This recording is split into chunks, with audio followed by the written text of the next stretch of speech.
So we are here at CPAC DC 2024, and I found someone who I didn't think I'd ever see at a CPAC. We have Savannah Chrisley. How are you? I'm good. I'm so happy to be here. So what exactly are you doing here? I know, right? What a shock. I have been on reality television for 11 years. I've been in the media world, which is a very liberal space. And for as long as I can remember, I've always been told, like, keep your politics to yourself.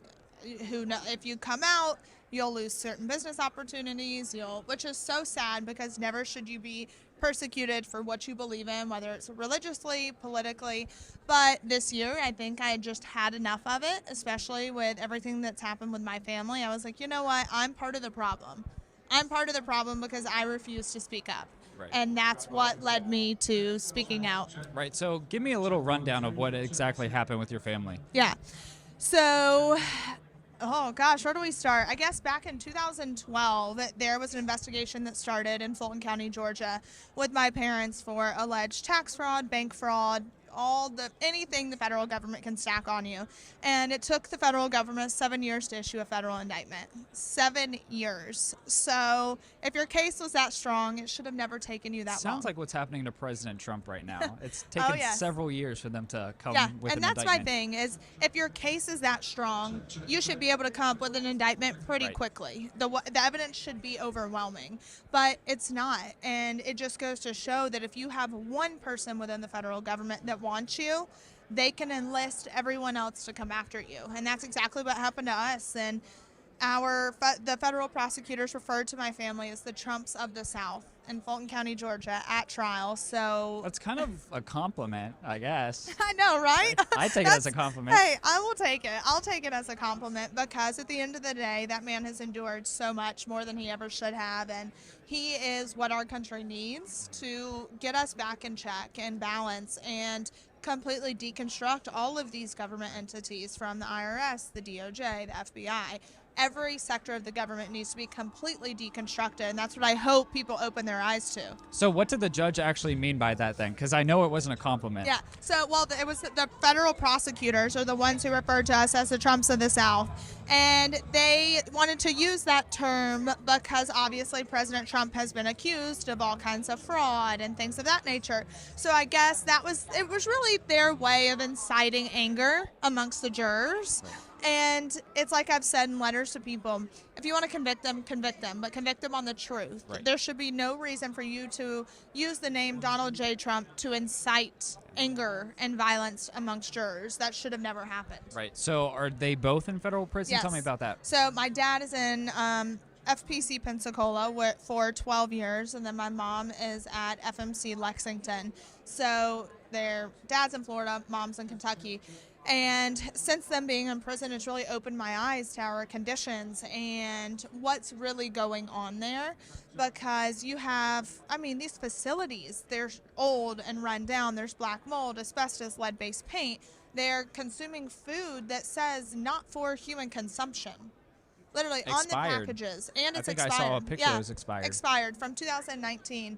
So not only is it expired, but there's certain things on the meat. It says not for human consumption. That's unreal. Yeah, and so when you start to look at these conditions, I'm sorry, but I don't want my taxpayer dollars going to pay for this. I don't want my taxpayer dollars going to harm individuals when we should rehabilitate them. Right. I'm not saying we shouldn't have law and order because we should, but there should be rehabilitation.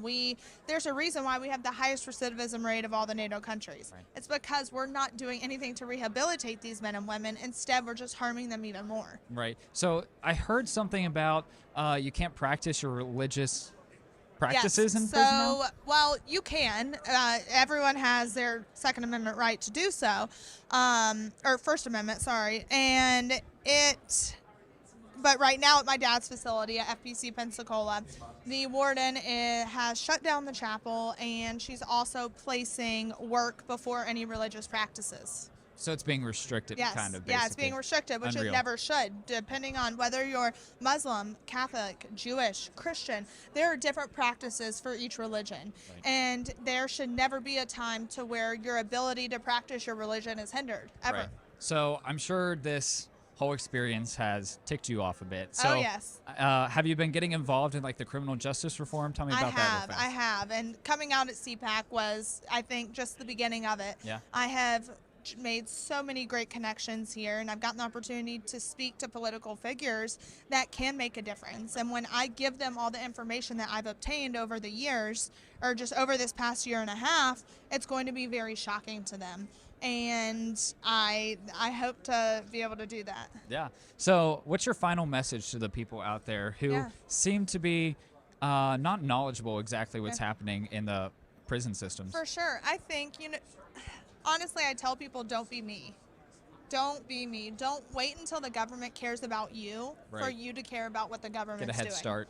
Get a head start. Know what you're voting for. Know who you're voting for. Know what policies you're voting for, because it really does make a difference. And also, I think amongst all of my conservative Christian believers, you can't sit and say that you're pro-life but not care about the men and women in our prison system. Amen. You can't sit and say you're pro-life and be for the death penalty and be for execution.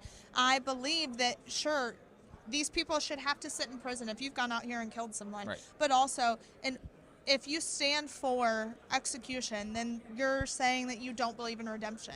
Right. And I know as a Christian that redemption is possible for everyone. And so I think it's just open your eyes to something bigger than yourself. Care about what's going on in our country, because this is what we're going to leave behind. This is what we're going to leave behind for our children. And I don't want this to be the country that's left behind for my children. Right. Well, that's a good point that you bring up, because I myself, like, one of the top issues that I talk about is abortion. So I'm very pro-life, but I used to be for the death penalty. Yeah. But then I thought about it and I said, how can I be pro-life if I'm okay with that? Yeah. So now, a lot of people are starting to become pro-life from the moment of conception to natural death. Yes. And I think that's a good point. So just tell everyone where they can find you and follow you on social media to follow this story. Yes, Savannah Chrisley on all platforms. Super easy to find, and I hope you guys follow along on this journey, because I'm going to be bringing more awareness and getting involved politically with left and right. That's what I like to say. Criminal justice reform isn't a left or right issue. It's a humanity issue. So if we can all come together and make a difference, that's what I strive to do. Well, Savannah, thank you so much for being here at CPAC. We'll be praying for you, and we hope to see you back at another CPAC soon. Oh, yes, most certainly.